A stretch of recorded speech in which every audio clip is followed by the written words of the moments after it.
Listen to that sound. That is not a soundtrack. That is the actual radio emission of Saturn screaming into the void. For centuries, we saw it as a jewel, the jewel of the solar system. A golden giant with a halo of light, floating peacefully in the dark. We called it beautiful, but beauty is the ultimate trap.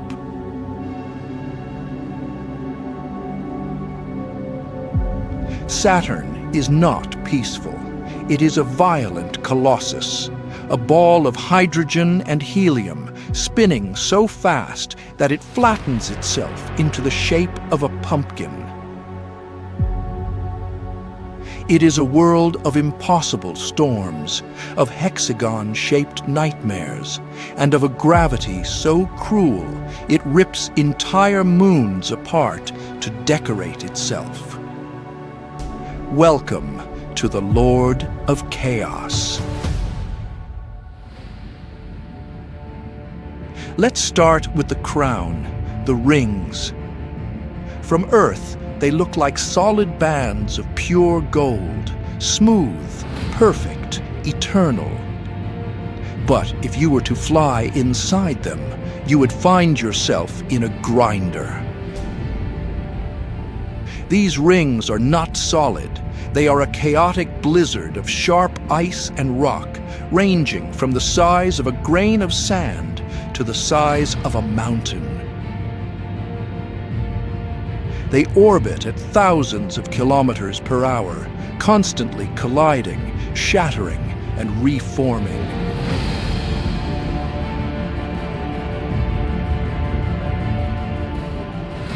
Imagine a storm of ice shrapnel that stretches for nearly 300,000 kilometers wide, but is razor thin. In some places, the rings are only 10 meters thick. It is a blade slicing through the darkness.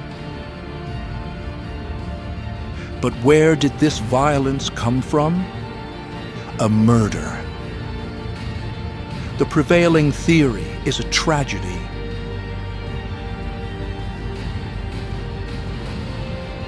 Long ago, a moon, perhaps as large as Titan, wandered too close to the planet.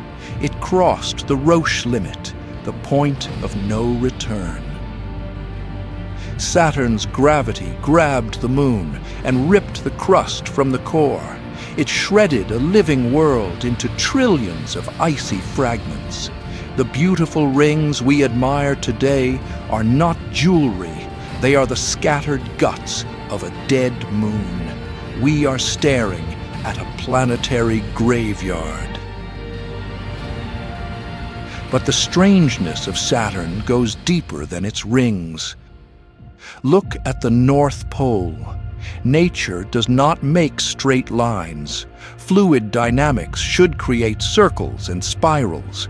Yet here, spinning forever, is a perfect geometry, a hexagon. This is not a symbol. It is a hurricane, a six-sided storm wide enough to swallow 4 Earths. The walls of this storm reach hundreds of kilometers deep into the planet's atmosphere.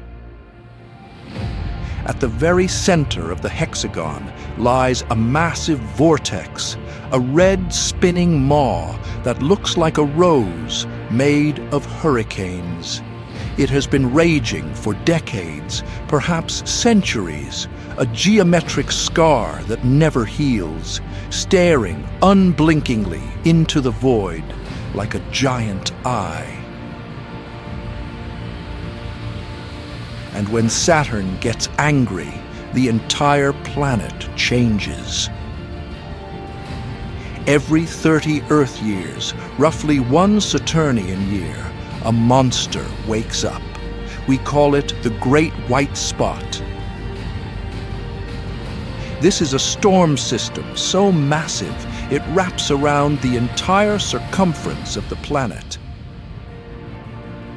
Imagine a thunderstorm that covers the entire Earth, flashing with lightning 10,000 times stronger than anything on our worlds.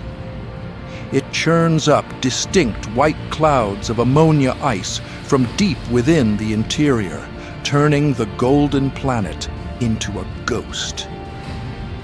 It is a reminder that beneath those calm bands of yellow clouds, there is a chaotic engine of heat and energy waiting to explode.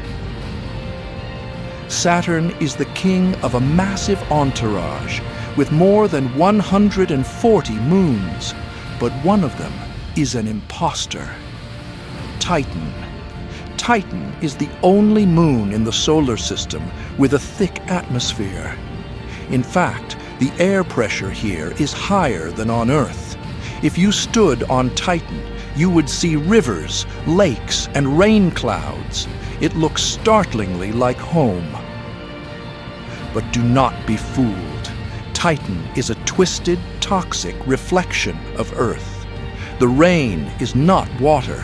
It is liquid methane and ethane, liquid natural gas falling from the sky in slow motion due to the low gravity. The temperature is minus 179 degrees Celsius. If you jumped into a lake on Titan, you wouldn't just freeze, you would shatter like glass. And the ground, not sand. The massive dunes of Titan are dark hydrocarbon grains, essentially plastic, static-charged plastic dunes hundreds of meters high, shifting in the alien wind. It is a world that mimics life, but is built from the ingredients of death.